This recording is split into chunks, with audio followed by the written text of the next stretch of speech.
Ports are the lifelines of our economies, moving 80% of global trade.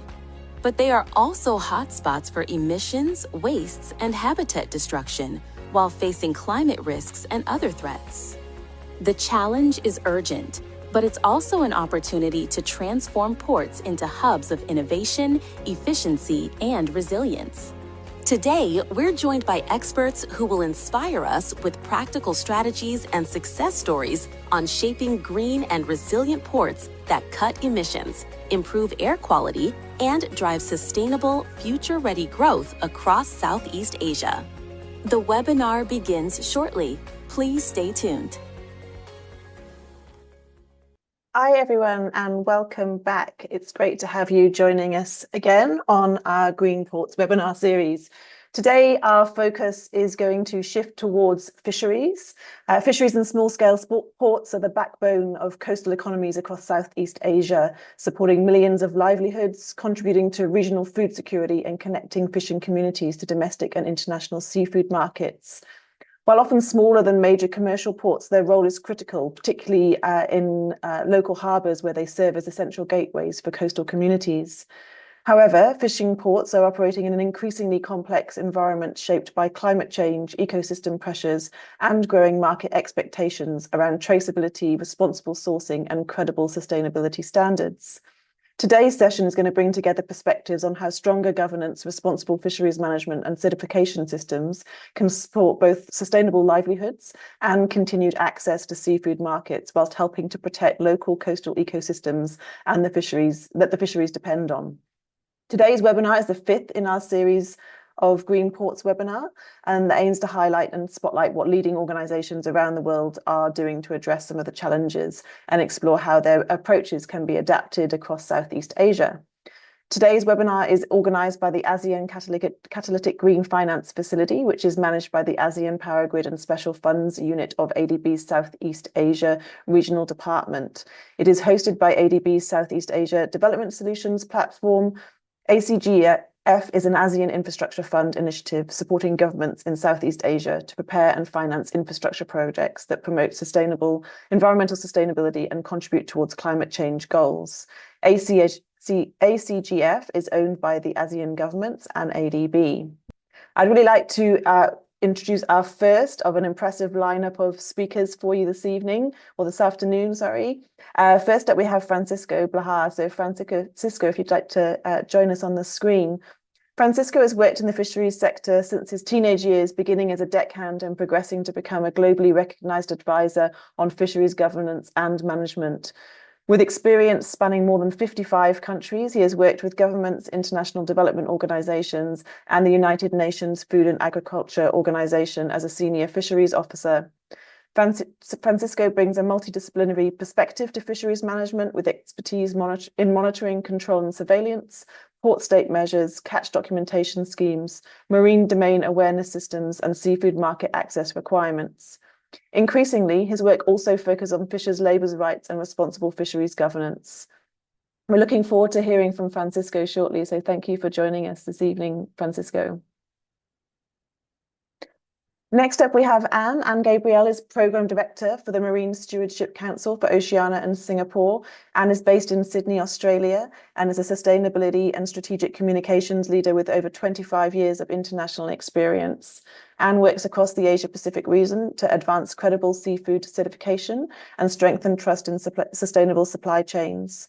Her career is focused on driving systemic change across the global supply chain through sustainability standards, ESG policy, and market engagement. Anne works closely with governments, industry, NGOs, and civil society to promote responsible fisheries, improve traceability, and support sustainable seafood markets. Anne is a regular speaker at international forums, and she is also a founding member of the Trusted Labels group that helps to strengthen governance and transparency across global certification systems. Thanks, Anne, for joining us, and we're looking forward to hearing from you shortly. Next up, we have Matt. So Matt is also with the MSc, and he is the Senior Fisheries Programme Manager for Asia Pacific. Matt is based in Fremantle, Western Australia, and in his role, he works with fisheries and stakeholders across the region to advance MSc's mission of promoting healthy oceans and sustainable seafood. Matt has worked in and around the fishing industry since 2009, including time at sea, and is known for his practical and collaborative approach, regularly engaging directly with the fishers to better understand the unique challenges and opportunities within each fishery. Matt holds a Bachelor of Science in Oceanography and Marine Biology and is a Master of Research in Sustainability and Climate Policy. Matt has also served as the president of Western Australia's Seabird Rescue, supporting the rescue and rehabilitation of thousands of seabirds and waterbirds each year. And so we're very much looking forward to hearing from you as well, Matt. So thank you very much for joining us. Without further ado, I'd like to invite our first speaker to join us again. Anne, if you wouldn't mind, and I'll hand over to you to share your presentation. Thank you so much.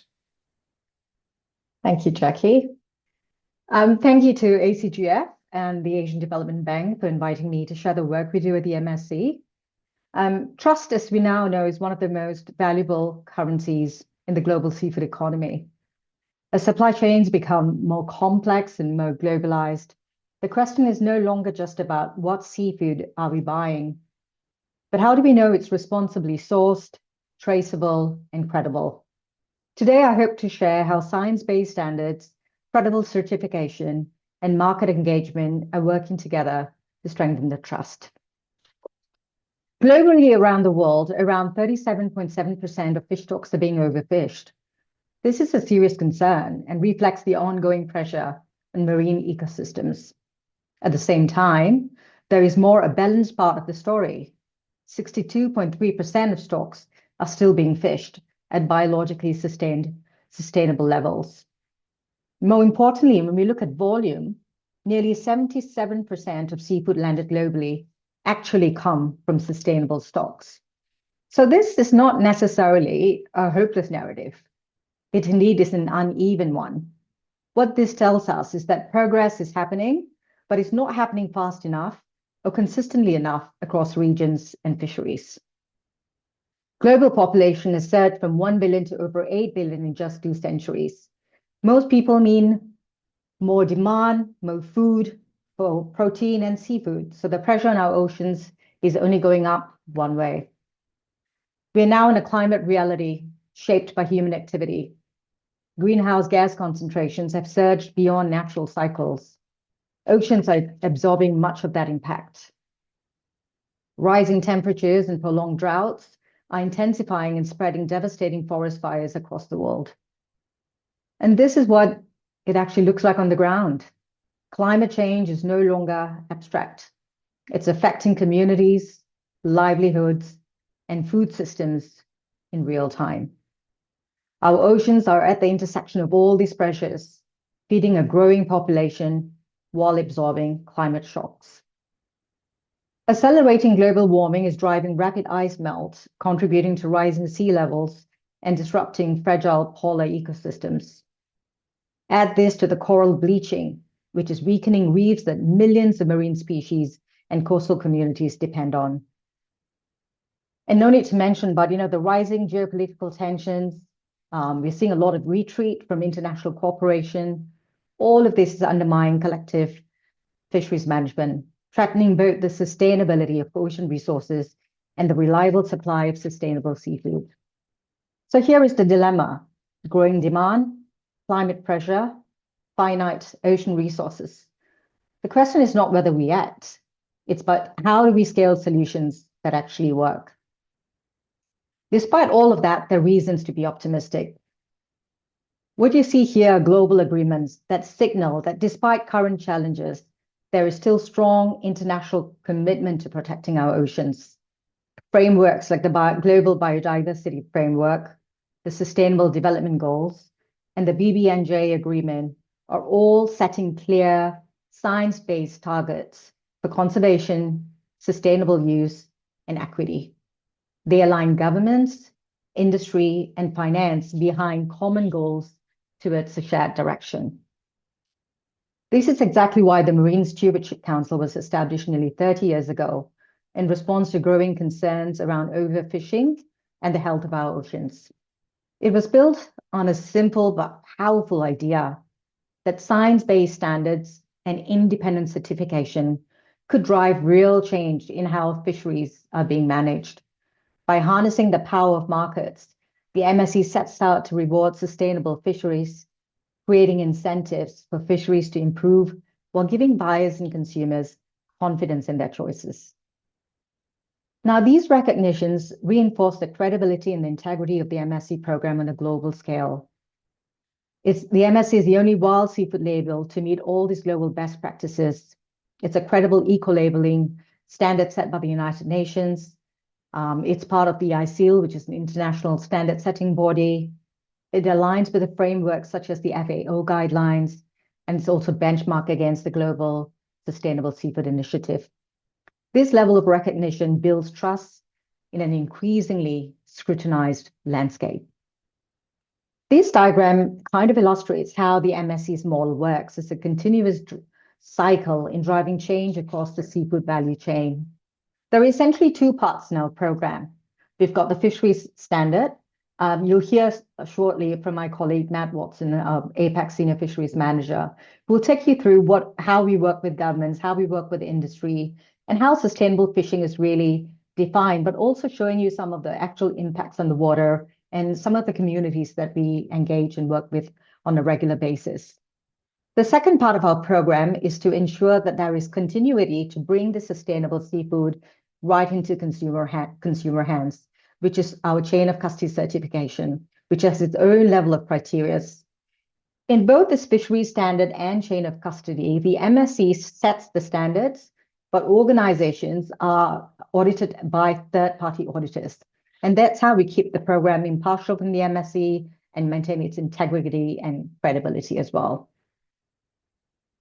Seafood is one of the most globally traded food commodities with highly complex, multi-country supply chains that span oceans, processes, and markets before reaching consumers. Different activities occur along the supply chain: trading, processing, and packing. The different species can sometimes be completely indistinguishable from the end product in itself. This is why mislabeling undermines trust across the entire seafood supply chain.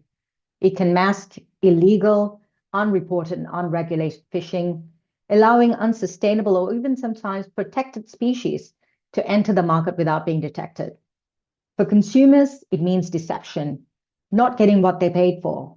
In some cases, this can even cause health risk.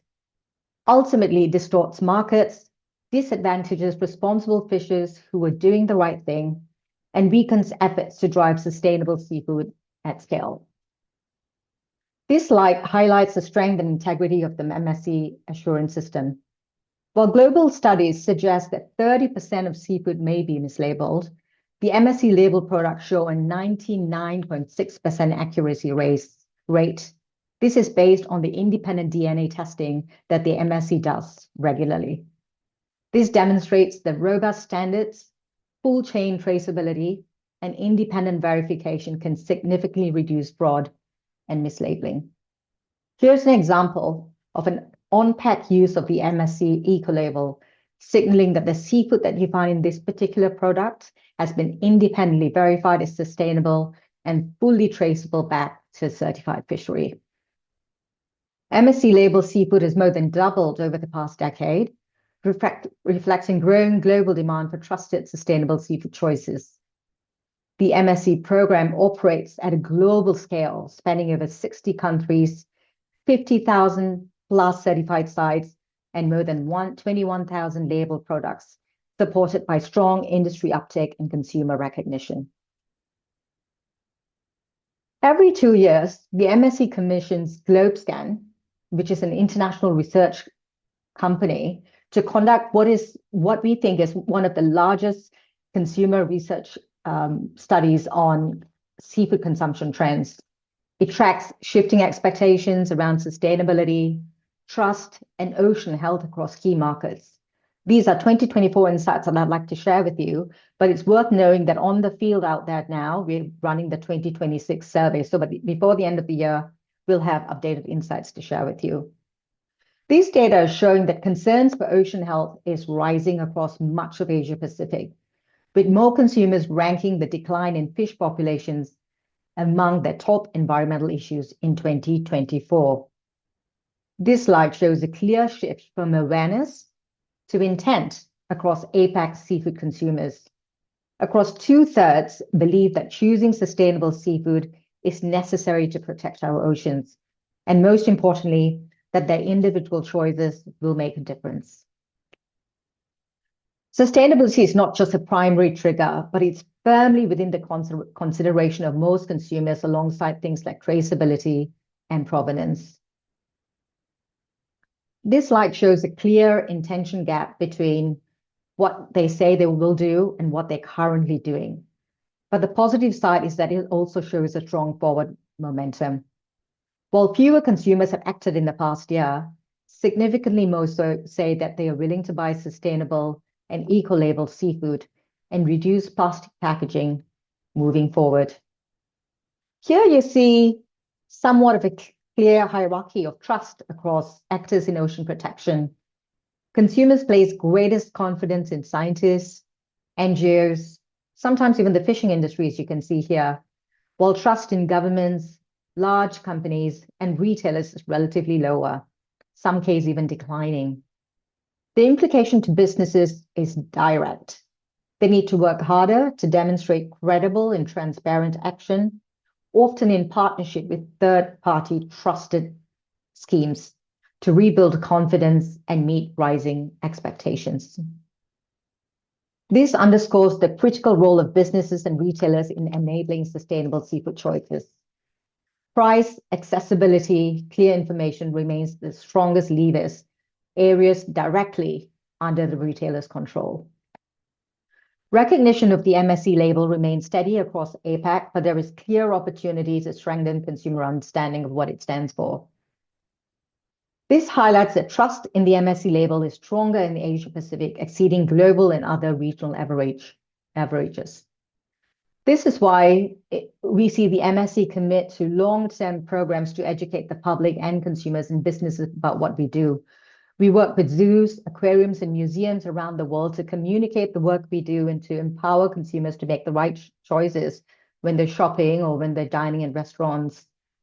This is one example of the Singapore Oceanarium. They have installed an interactive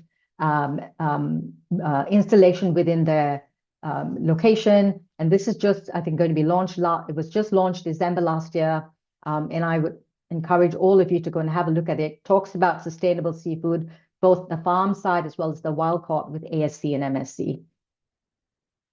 We also do a lot of retail activation in Singapore and Malaysia with key retailers because we feel that's one of the key consumer interfacing channels for seafood. So we do a lot of promotions with them. And we also, of course, there's nothing like word of mouth. So we work with ambassadors and influencers across all segments and walks of society to connect with the consumers.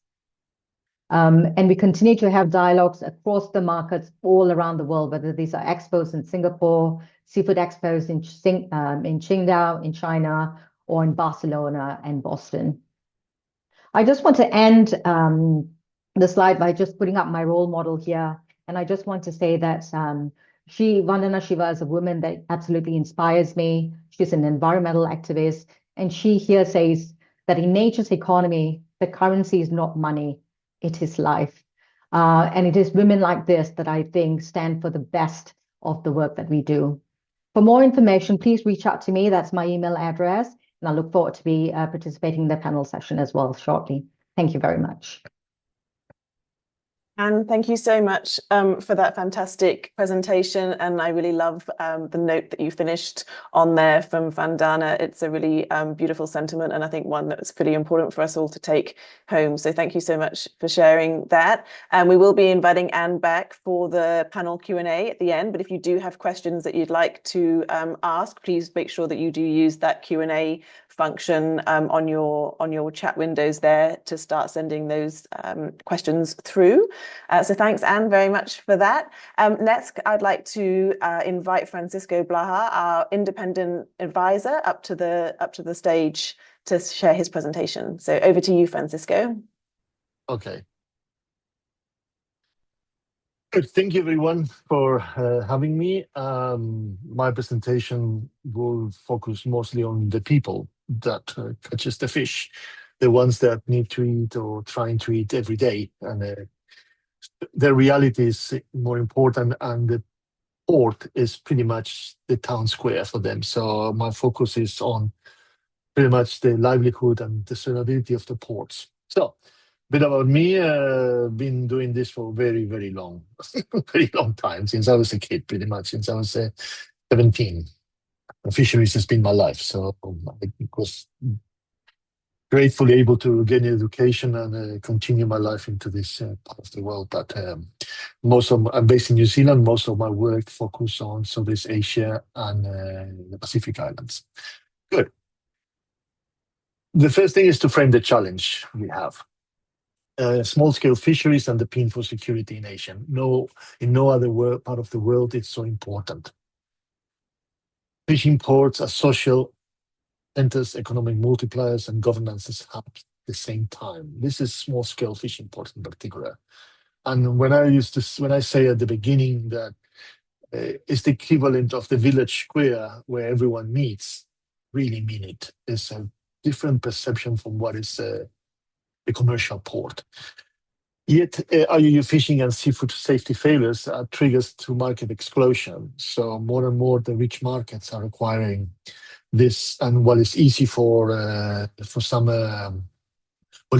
industrial fisheries to be more aware and to be able to pay for a lot is much harder for small-scale fisheries. So livelihood security increasingly is tied to compliance capacity. And the compliance capacity is complex in these situations because there's many social ties. I've been in so many situations where the inspector actually is relative or the same tribe or the same group than the fishermen. So it's really hard in some cases. The structural problems that we have a fragmented governance, informality in landings and reporting, weak enforcement capacity, which sometimes is culturally complex, and compliance is often donor-driven and not locally embedded. We have so many different groups and organizations that come trying to do something and they leave, but they don't create the local capacity to continue because it's not seen important. And also we do have various and different scenarios that happens in different places. So one size does not fit all.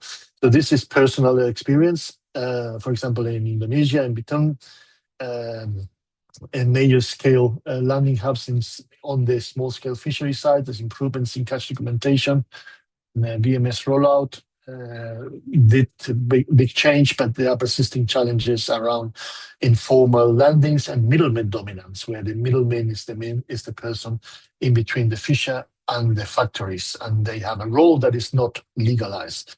So traceability reform must start with small scale actors.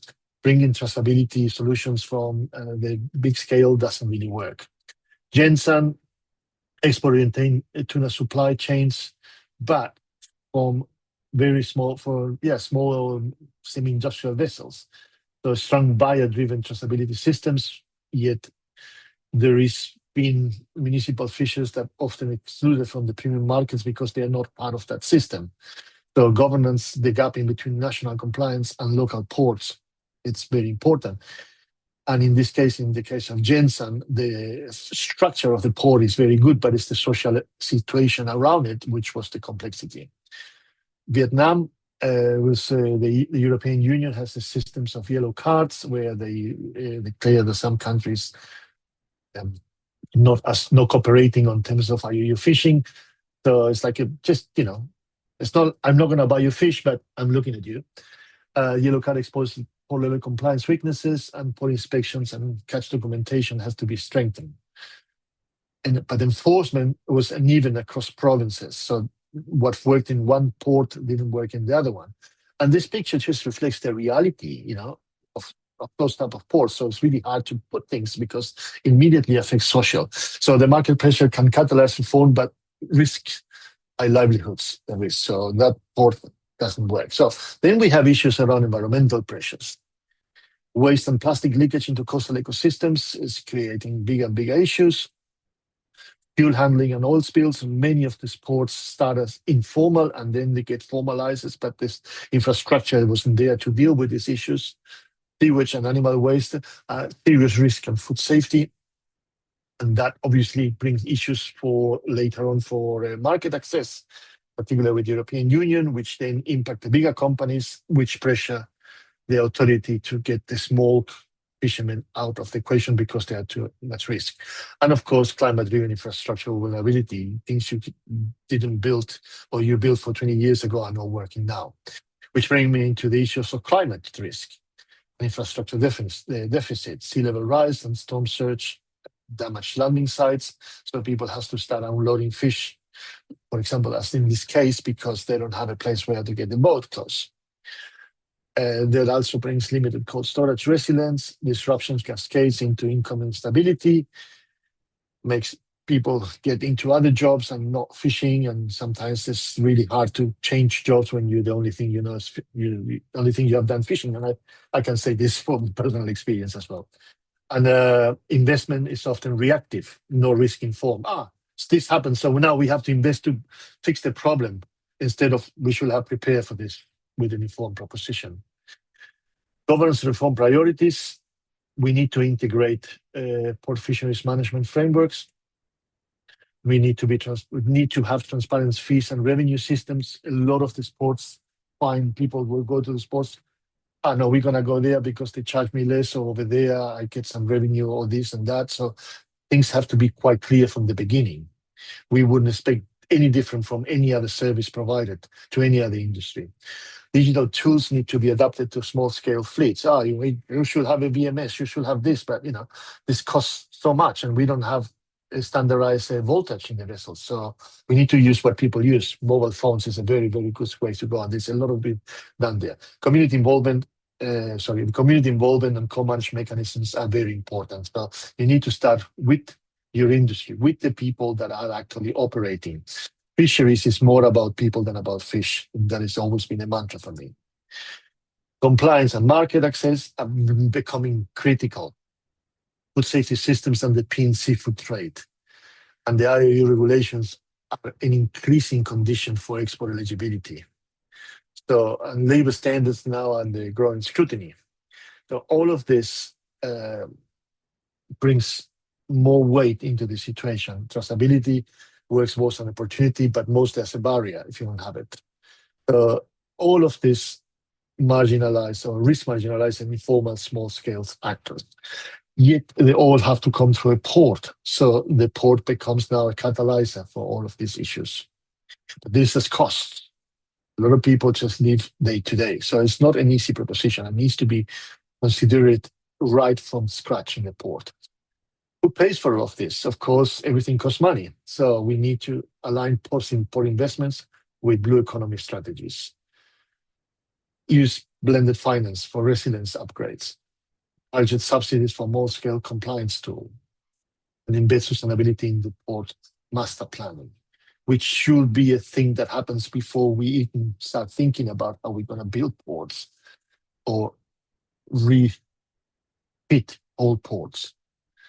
Now, so this is a seminar in 20 minutes to deal with realities that we should have been looking for the last 20 years.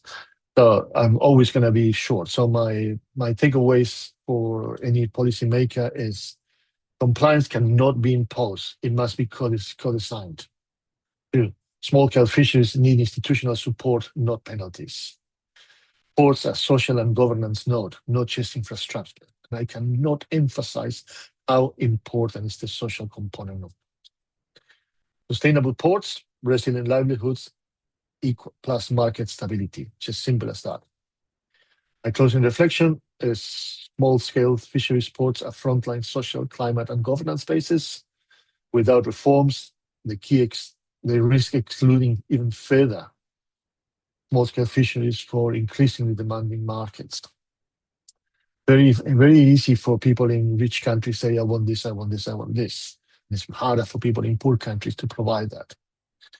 And with smart governance, ports really can ensure resilient blue economies and social equity. And we really want to emphasize the issue of social equity.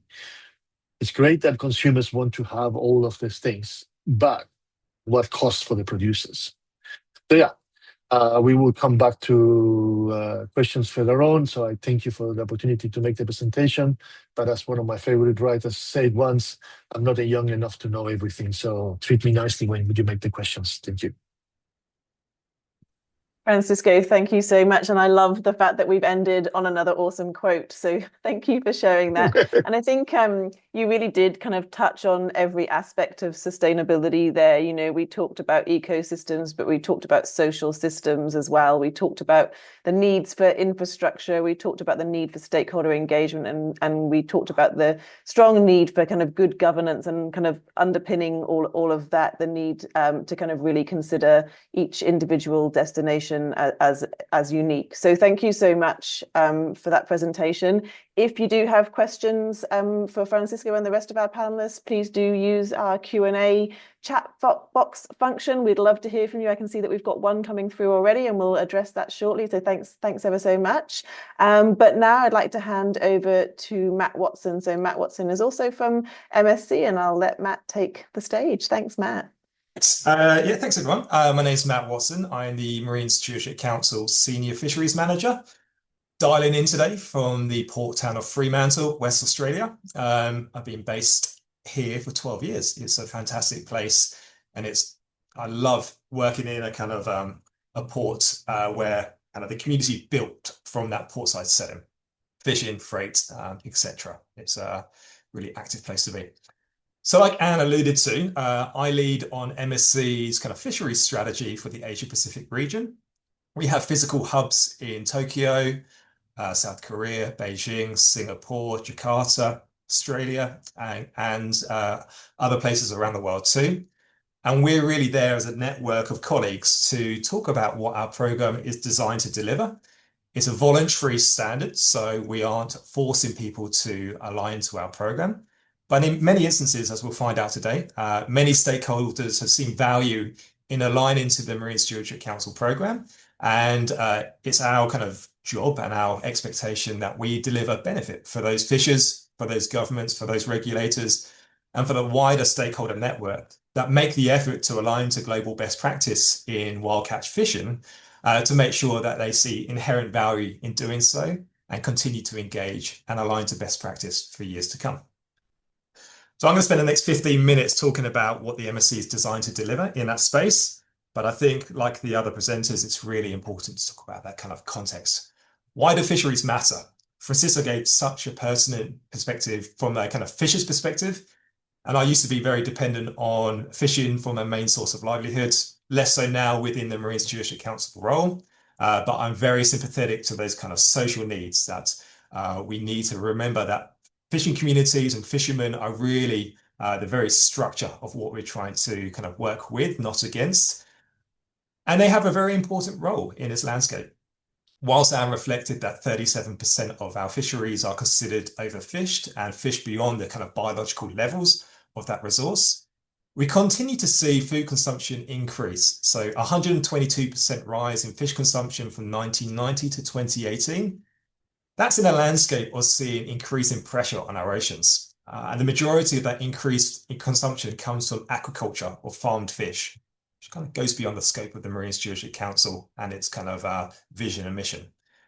There's alternate programs out there to deal with aquaculture, but we continue to focus on wild catch fisheries. And in that same time kind of period, we've only seen a 14% uplift in kind of wild catch production. So we've kind of hit our threshold in terms of productivity. What's important, though, in that kind of social dimension is that 39 million people are directly employed in wild catch fisheries, and they contribute to the food security of at least 3.3 billion people that rely on seafood as their main source of animal protein. So hugely important in regards to food security. And I believe 9 of the 10 poorest economies around the world are very much dependent on wild catch fishing as that kind of main source of animal protein. So it's inherently biased towards low income economies, and we shouldn't forget that. There's huge value behind seafood as a traded commodity. The value of this supply chain is over $400 billion US every year. And around 5 to 10% of that is connected with illegal fishing. So there's a a significant ESG risk with regards to illegal, unreported and unregulated fishing. And quite often what's associated with IUU fishing, as it's more commonly known, is that linked to kind of egregious fishing practices linked to kind of forced labor and child labor too. So both IUU, forced and child labor are serious, egregious issues that undermine kind of investment risks in your fisheries. And these are very black and white issues that really need to be addressed.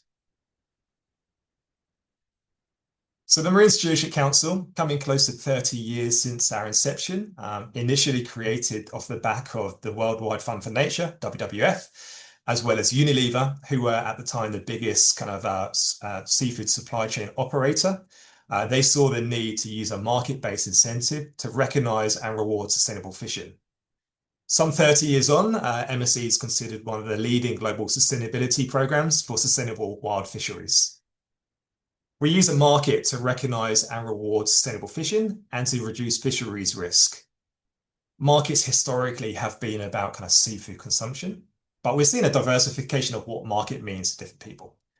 To the finance sector and the finance and capital markets, the MSC as a market-based program mitigates risks with regards to investments. For politicians, working with MSC certified fisheries gives them a feel-good story that they can communicate in a very challenging landscape where there's hypercriticism focused on the performance of fisheries around the world, and politicians like to use the kind of social capital that MSC creates in kind of showcasing good fisheries management to kind of show that within their sector and within their portfolio, they're doing a good job in making sure that seafood's here for future generations. So since those early days of being kind of our inception of being driven by WWF and Unilever, we've been independent for some 27 years, and we use that independence to kind of listen to stakeholders, make sure that our finger's on the pulse in regards to making sure that our program's fit for purpose.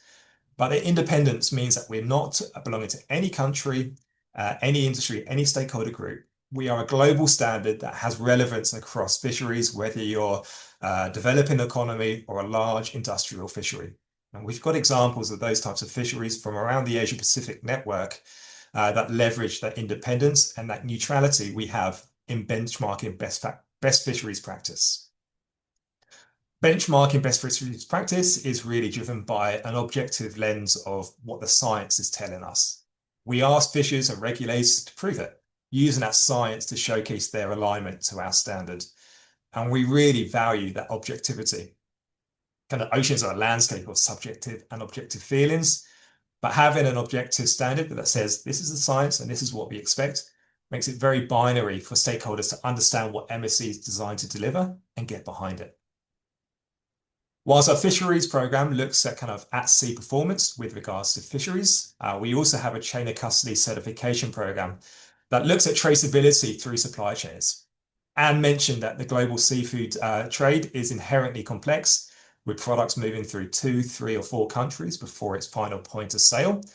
And our chain of custody certification makes sure that 1 ton of seafood going into the seafood supply chain doesn't at some point become 2.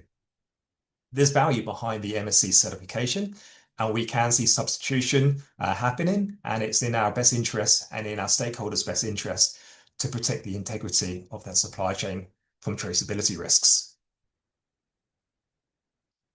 So going back to what we expect fisheries to perform against. Our fisheries standard is some 400 pages of technical jargon.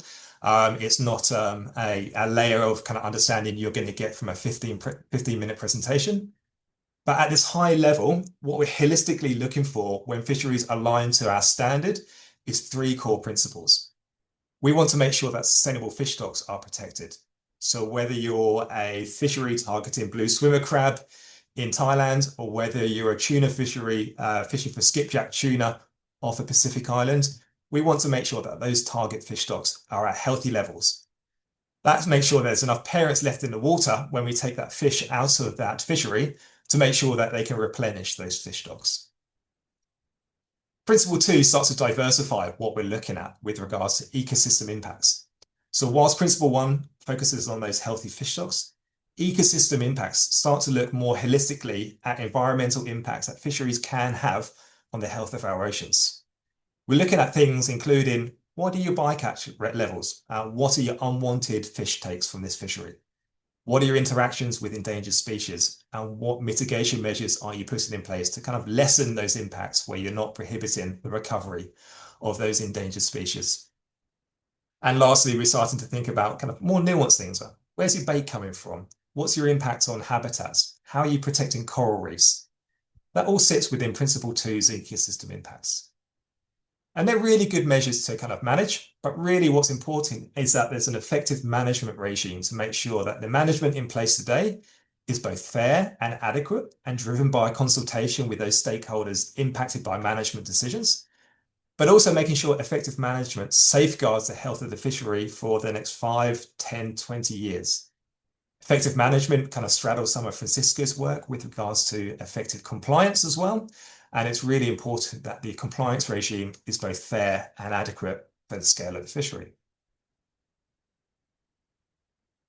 Things in fisheries never stay still. The oceans are in a constant state of flux, some of that driven by climate change, others through more natural environmental variability, and others through other human-induced pressures, including overfishing. The MSC creates a cyclical cycle of expectation. And ultimately, what underpins the adaptive fisheries management regime that we're looking for is making sure that fishery stakeholders have good information as their kind of foundation from whatever's next. So making sure you have good information on the effectiveness of your compliance, good information on your bycatch rates, good information on how many fish you're taking out of the ocean in regards to your target species.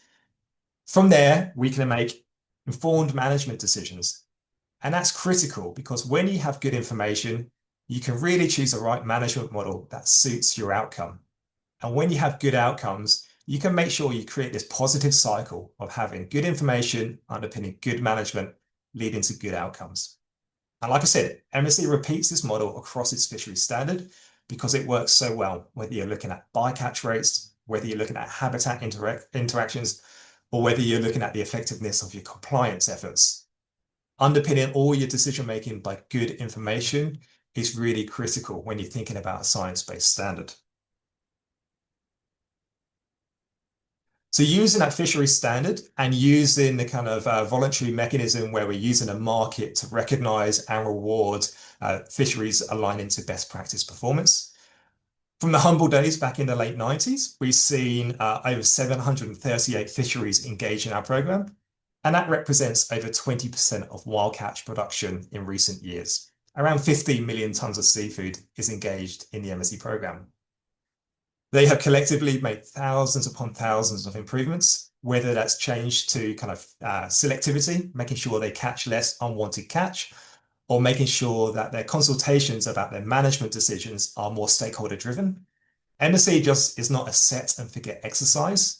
We're there to encourage change and continual alignment to best practice, whether you've been engaged for the fishery for 12 months or 25 years. We know sustainability doesn't happen overnight, and we, as a certification program, have an engagement strategy where we kind of recognize certification and make no judgment call on those fisheries that are yet to achieve or never want to achieve certification. We don't impose any level of bias about their fishery performance. But what we do try and encourage is this pathway or this breadcrumb trail towards MSC certification. And we create tools and we create these kind of breadcrumb trails, like I said, for those fisheries that choose to engage, but might be 5 or 10 years away from actually achieving certification. Creating this enabling environment using tools and kind of social capital and expertise in this pre-certification space creates this long on-ramp. And fisheries and retailers are pretty patient working in that space. Rome wasn't built in a day, and certainly the journey towards MSC certification as a global best practice model can take time. And in the Asian Pacific landscape, we work with governments, ENGOs, retailers, fishing industry, and experts to encourage that kind of gradual change. And the gradual change that we make has long-lasting impacts. And with that gradual change comes this increase, a measurable increase in ecological performance. And we also like to kind of make sure that we continue to fund access to this breadcrumb trail. And we work to create funding support through MSC's Ocean Stewardship Fund. And we also work with third-party investors to make sure that if they have a dollar they're wishing to invest in sustainability, MSC has a way of kind of match funding those dollars for certain fishery-specific improvements. And the Ocean Stewardship Fund, we use 5% of our income towards those improvements that happen over time. Ultimately, pursuing MSC certification costs money.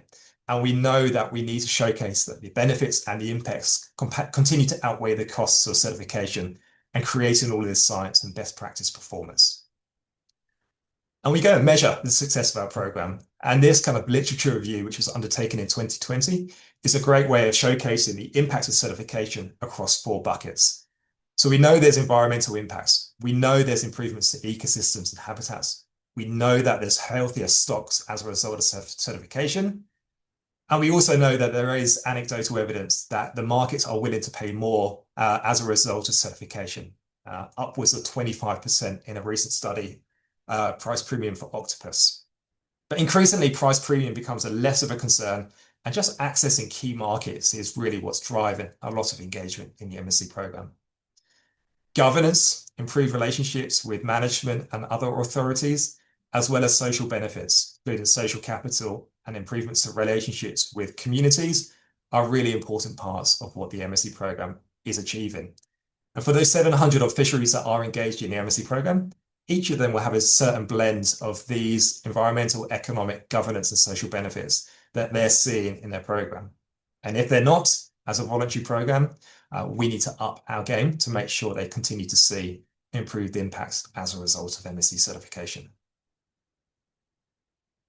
So a common thread across our landscape in the Asia Pacific is tuna, and engagement in the tuna kind of landscape has improved year on year since the early days of 2012 through to where we're at in the mid-2020s. We're seeing close to 3 million metric tons of tuna now engaged in our program. So over 55% of tuna around the world has now achieved MSc certification. And that makes its way into market relevant brands, including Riamar, Lidl in Europe, Bumblebee and Walmart in the US, and John West and Coles in the Asia Pacific landscape. This is proof of concept that fisheries are both engaging in the program and brands are aligning to demonstrating to their consumers that they have sourced from sustainable fisheries. And we really like that kind of double impact that we're looking at. A bit further away, back in Europe, this is an example of an economic premium that was achieved as a result of MSc certification. In dark blue, following a market-based price, is the now MSc certified hake fishery. And in light blue was a neighbouring Scottish hake fishery, which hasn't achieved MSc. You can see when MSc certification was achieved in 2015 for the Cornish hake fishery, the markets basically fit their sustainable sourcing policies, and they started to preferentially source the hake from the Cornish MSc certified fishery. As a result, the market price went up for the Cornish hake and the market price dropped for the non-MSc Scottish hake. And whilst the hake markets have dropped in recent years, the MSc hake that continues to command a healthy price premium as a result of their MSc certification. I've got a video here, Jackie. I'm kind of pushing my time limits a bit, but I'll play a minute of this video that looks at another more social level of kind of impact that comes from MSc engagement with the Vietnamese clam fishery. They've been MSc certified for some 15 years now. And we'll just hear from some of the fishers and marine stakeholders in this short little video clip that talks about what they see from MSc certification. And of course, it doesn't play. Jackie, perhaps I will share my slides with this audience and they can click on that video link in their own time. With that in mind, I'll conclude, and no quotes, I'm afraid, no inspirational quotes, but I hope I've inspired you with my slides instead. Thanks, Jackie. Absolutely. Thank you so much, Matt, for that. Appreciate that. And yeah, absolutely, the slides will be shared afterwards so viewers can get the opportunity to click on the link and look at that video case study. So I'd like to invite all of our panelists now back to join us on the screen so that we can jump into our Q&A session. And I can see that we've had a couple of great questions start to roll through already, so thanks so much. Also, just to note before we do jump into the Q&A session, that we do have a data room now with the full suite or full series of the Green Ports webinars, both past and upcoming, so you can check that out and register interest as you'd like to. So that will be posted into the Q&A chat for you shortly. So in terms of some of the questions that we've got that have come through, I can see that a couple have been answered already. So thanks to the team for doing that as we go through. I can see that Anne's responded to the shrimp producers and eco-label one. So thanks for that, Anne. And also Francisco has responded to one of the labour condition standards one. Just quickly before I open up to the others, I can see that there was one around the Green Port Toolkit there and whether that would consider safety for fishers as an aspect. There is a dedicated section on safety and kind of well-being kind of standards that will be kind of featured in the Green Port Toolkit. So yes is the answer to that. So without further ado, we do have a couple of questions here. So I might jump to Francisco first. This question is from one of our attendees who is curious, based on your experience, how can small-scale fisherfolk associations deal with tycoons who own local ports? Do they need to band together geographically so that they are not excluded from premium markets? It's a very interesting question, Mr. Anonymous. Very hard to answer. These situations normally happen in places where inequality is very, very strong and the lack of strength by the fishermen's associations. I'm not going to go back to the 70s and trying to convince people about the importance of unions, the importance of maintaining basic standards. But the only way to do it in this sort of a more capitalistic way is the tycoon needs fish. Yep. And I worked here out on the Pacific. For many years, the power was always with the guys on the boats. Now the power is with the people with the fish. So if you can get together and have this market type capacity to say, look, you need our fish. Yes, we need your money for ice, for fuel, for this, for that. But, it goes both ways. Yeah. So, look, it's very simple. When people were trying to screw me, like, we will sell fish for the weight. So we will actually, bring stones on the boat and fill the guts of the fish with stones. Yeah. Because then we will get more money. So when these situations start happening, then the whole system will collapse because you stop trusting people. So you don't want to go there. Yeah. So you're really trying to either create an association in which or strengthen an association where you can actually have more bargaining capacity or see if somebody else can provide. This is a problem with private ports. Yeah.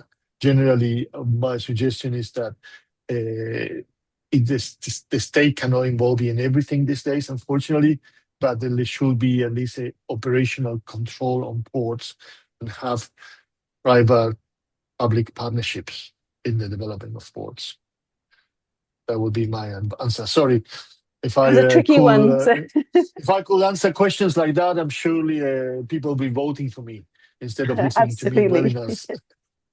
I think that was a good response, Francisco, and I think coming down to communication and thank you for addressing that challenging question. We do have a list of 5 questions from Marezo in Indonesia. So MSC team, feel free to kind of respond to them via typing, but I might just kind of pick one out for you to respond to, or maybe you want to kind of pick one from the 5 that you would like to respond to verbally. So we've got, can a fishing port be awarded the MSC label? So can it go to ports, or is it to producers only? I think maybe is the first question. You want me to jump in, Anne? I'll take this. Yeah, sure. Thank you. So MSC as a voluntary mechanism defines a kind of engagement strategy according to the unit of assessment. So normally, you define your unit of assessment by your target species, say skipjack tuna, your fishing method, whether that's purse seine or pole and line, and your kind of regulatory authority, in this case, the West Central Pacific. The clients generally are a kind of subsidiary of an industry, not exclusively. So in some instances, the likes of WWF, or in some other instances, government take ownership of the fishery certificate. And sometimes we see an accumulation of those fishery certificates within a port landscape. And there's nothing in theory to stop a port from taking ownership of the certificates and assessing the fisheries that operate in and out of that port. It would be unusual. I think the Icelandic model over in Europe does something similar. But generally, we see the license holders or the brand holders are the ones that generally take ownership of the journey towards MSC, less so the fishing port from which they operate. Thanks so much for that, Matt. And did you want to add anything to that? No, I think that's keeping it to its brevity, really. But as Matt was saying, it's a voluntary certification scheme, not mandatory, although there are some governments around the world that advocate for the MSC certification, as we've seen sometimes in the UK. We've also seen a certain model in Western Australia. So it really depends on the jurisdiction within where these ports are, I guess, located and based as well. Thanks, Anne. Thanks so much. We've got time for a couple more questions. And Francisco, I feel like this one is kind of in your direction, but I'll let you tell me whether or not it is. So we've got Rosalind from Timor-Leste. And so there they have a law where fishing ports have to be a standalone port. It can't be an integrated with commercial port uses. From your kind of broad experience, which I know is expansive, do you see this as something similar in other ASEAN countries, or is it quite different?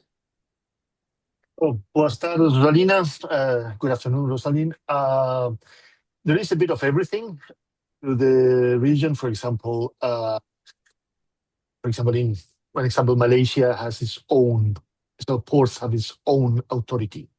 They are not depending of fisheries, they are not depending of the port authority. Fisheries port have their own authority. Yep. So it has advantages and disadvantages as everything. So the generally is that the issue with commercial ports is that they tend to be places of risks in terms of customs and big machinery and health and safety, etc., trucks and unloadings, and etc. And as I say, a role that very few people keep in consideration when designing small-scale fisheries port is the social element. Anyone who has traveled through Southeast Asia, when you go to a small-scale fishing port, it's just an amount of people. It's just a social cohesion place. It's a market. It's a lot of stuff. So to have that associated to an industrial port is really complex from the logistic perspectives. So secondly,